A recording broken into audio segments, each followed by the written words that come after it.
The honourable member for Elgin, Middlesex, London. Madam Speaker, I am pleased to be here today for this report stage on Bill C-10, an act to amend the Air Canada Public Participation Act and other measures. Governments, and especially new governments, have to set priorities and decide what they want to achieve during the length of their mandate. Each party campaigns on a platform that is expected to serve as a roadmap for its early days as government. Over the course of the campaign, parties make dozens of commitments, and upon taking office, a government must decide which commitments they want to prioritize. A government must make decisions on what it wants to do right away, what we'll do in 6 months, in 2 years, and what it will never do.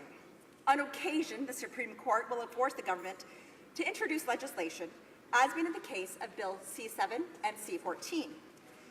Other pieces of legislation, like the budget, are presented each year. Because new governments like to check items off the list of fulfilled campaign commitments during the first year, we often see legislation that reflects their campaign commitments. However, Liberal campaign commitments, like restoring mail delivery, has been pushed back to the priority list with the promise of consultations. And additional funding for the CBC has been pushed down the list of priorities with a lengthy consultation process. A response to Via Rail's proposal to build a dedicated track between Toronto and Montreal will take 3 years due to consultations. It took the Liberals 7 months to create a committee to enact consultations on electoral reform that is effectively identical to every House of Commons committee, and whose recommendations will both be non-binding and, like the preferred option of the Prime Minister, a ranked ballot. The Minister of Transport has decided to spend an entire year consulting on the recommendations of the Emerson Report, which was itself the product of 18 months of consultations with the entire transportation industry. On so many issues, this government has pushed back making a decision back to a later date. However, with Bill C-10, we have none of that. What we have is a bill that came out of nowhere and wasn't the product of any consultations. Why is this government being so inconsistent?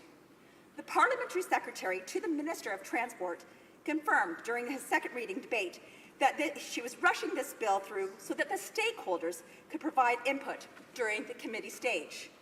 She was outsourcing her government's consultative responsibilities to committee.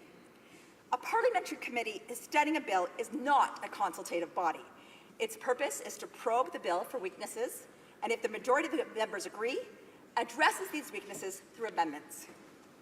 Witnesses in committee, including the Government of Quebec and the Government of Manitoba, highlighted a number of obvious weaknesses in the legislation, and the opposition proposed amendments to address some of these problems. In the case of Bill C-10, the Liberal majority didn't accept any of these amendments to their legislation. If the purpose of sending the bill to committee so quickly was so that the stakeholders could provide input on the legislation, then why did the Liberal members ignore their recommendations? This illustrates more inconsistency on behalf of this government. While all of us support a regulatory environment that allows for a viable legacy carrier in Canada and affordable air travel, I don't think a single Liberal candidate campaigned on reducing the Air Canada's maintenance obligations as they described in the Air Canada Public Participation Act. Considering the government appears to be in no rush to do anything else, its incredible haste to get this legislation that came out of nowhere, passed before the summer, has opened up a Pandora's box of questions. By now, most members are aware that in 2013, the Government of Quebec, with the Government of Manitoba as the intervener, brought Air Canada to court to challenge the carrier's assertion that it was fulfilling to maintenance obligations under the Air Canada Public Participation Act. The Quebec Superior Court presided over the Justice Castonguay ruled on the side of the Attorney General of Quebec. Consequently, Air Canada appealed this decision to the Quebec Court of Appeals, and this court upheld the lower court's ruling in November of 2015. On January 5th of 2016, Air Canada announced that it would challenge that ruling in front of the Supreme Court. Less than 2 months later, Air Canada began negotiating with Quebec and Manitoba to end litigation, starting with the signing of a letter of intent to purchase 45 C-Series aircraft. Whether Air Canada decided it would lose its appeal in front of the Supreme Court, or the Government of Canada prodded them to make a purchase at the time troubled C-Series aircraft, the carrier started to propose real commitments to keep some of its overhaul maintenance work in Quebec and Manitoba. As the Government of Quebec has recently placed over $1 billion US into the C-Series program, it was obviously pleased to see Air Canada make the first major purchase of the aircraft. This point cannot be made clear enough. Air Canada was forced to negotiate a settlement with Quebec and Manitoba because the carrier lost in court. What Air Canada has proposed to sell this lawsuit in the case of Quebec was the purchase of C-Series and a commitment to undertake maintenance of these aircraft for 20 years in the province. Air Canada also proposed to create a centre of excellence in aircraft maintenance in Quebec. In the case of Manitoba, Air Canada announced a willingness to transfer about 150 jobs from other parts of the country to Winnipeg. It is worth noting that these are not new jobs, merely work that is being shuffled from one part of Canada to another.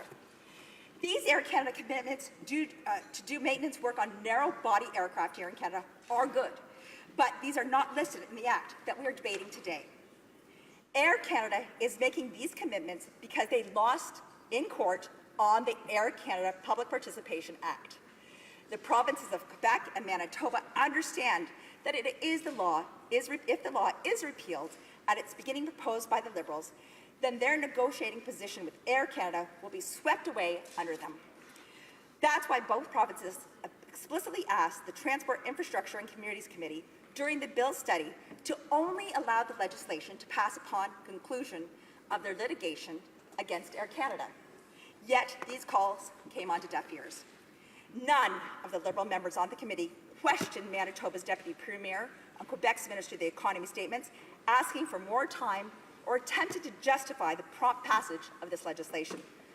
The Minister of Transport's own officials also confirmed to committee that there was no legal or technical reason why speedy passage of the legislation was necessary.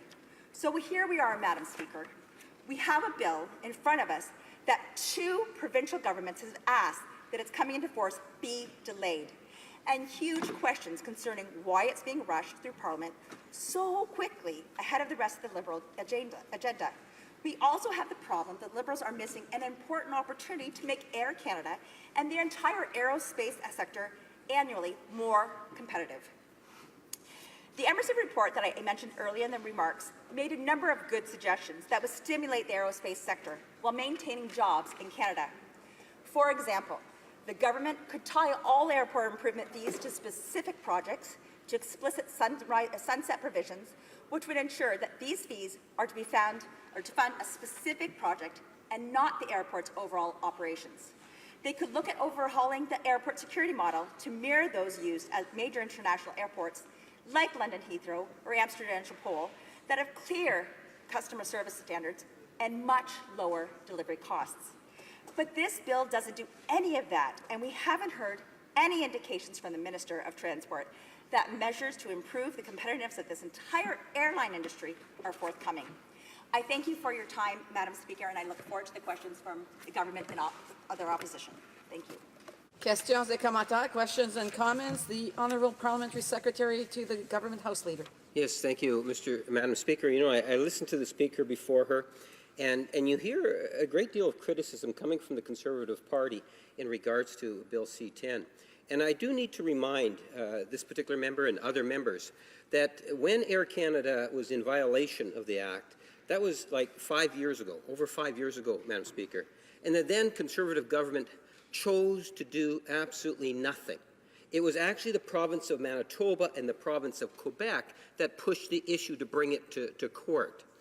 What the Government of Canada has done is it's worked with the many different stakeholders, including the provinces. And there was the potential to have this whole issue put in front of us, to hopefully get behind us, which will see jobs being guaranteed in certain areas, including my home province of Manitoba. The then provincial government of the NDP thought it was a positive thing.